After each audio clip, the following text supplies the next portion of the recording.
കേരളത്തിലെ ഇതുപോലൊരു ചില്ല. ബെസ്റ്റ്. കൊല്ലംകാരനാണോ? അവിടുത്തെ മനുഷ്യരാണെങ്കിലോ അതിനേക്കാളും. ഇതൊക്കെ എങ്ങനെ കേരളത്തിന്റെ ഭാഗമായി എന്റെ ഭഗവാനെ? Wait, bro. Shall we go to the year 2018? കേരളത്തിലെ 14 ജില്ലകളെയും പ്രകൃതി കയ്യിലിട്ട് അമ്മാനമാടിയപ്പോൾ നിവർന്ന് നിന്ന് കൈപിടിക്കാൻ വന്ന രണ്ട് ജില്ലകളെ ഉണ്ടായിരുന്നുള്ളൂ അന്ന് കേരളത്തിൽ.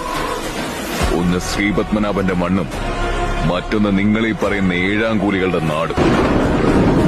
കുടുംബത്തോടൊപ്പം കൂരയിൽ അന്തി ഉറങ്ങേണ്ടിയിരുന്ന സമൂഹം ഒറ്റപ്പെടുത്തിയ കുറച്ച് മനുഷ്യര് പിന്നീട് അങ്ങോട്ടുള്ള ദിവസങ്ങളിൽ ഉറക്കമെന്തെന്ന് അറിഞ്ഞിട്ടില്ല. അതാരും നിർബന്ധിച്ചിട്ടല്ല, സ്വയം മുണ്ടുമടക്കി കുത്തി ഇറങ്ങി തിരിച്ചതാണ് കൂടപ്പിറപ്പുകളുടെ ഉയിരും ഉടലും തിരിച്ചു പിടിക്കാൻ. അന്നവര് കടന്നു പോകാത്ത വഴികളില്ല, അവരുടെ കാല് പതിയാത്ത ഭൂമിയില്ല, അവരുടെ പങ്കായത്തിന് കീറിമുറിക്കാൻ കഴിയാത്ത ഒരു ഒഴുക്കുമില്ല. ഒരു കാലത്ത് സർക്കാരും ജനങ്ങളും ഒരുപോലെ തള്ളിപ്പറഞ്ഞിരുന്ന കടലിന്റെ മക്കളാണ് ഇന്നിവിടെ പിച്ച വെച്ച് നടക്കുന്ന ഓരോ ജീവനു വേണ്ടിയും അന്ന് കാവലുറപ്പാക്കിയത്, കൈകൊടുത്ത് കരകയറ്റിയത്. എന്നും കൊല്ലത്തിന് മാത്രം അവകാശപ്പെടാൻ കഴിയുന്ന ഒരു പ്രത്യേകതയുണ്ട്. 1000 ജീവനെ കൈപിടിച്ച് കരയിലെത്തിച്ച നന്ദിയും സ്നേഹവും മറക്കാൻ ഇവിടെ ഒരു ലേസിന്റെ കവറ് പൊട്ടിയാൽ മതി.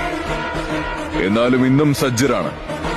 മറ്റൊരു അപകടം വന്നാൽ കൂടപ്പിറപ്പുകളെ വിട്ടുകൊടുക്കാതെ ചേർത്ത് പിടിക്കാൻ.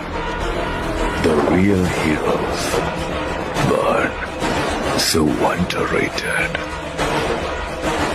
കാലം തനിച്ചാക്കിയ ഓരോ നാടിനും ബാക്കിയായി കിട്ടുന്ന ഒന്നാണ് ചരിത്രം. ആ ചരിത്രത്തെ അടുത്തറിയാൻ കനവുകതയ്ക്കൊപ്പം നിങ്ങൾക്കും വരാം.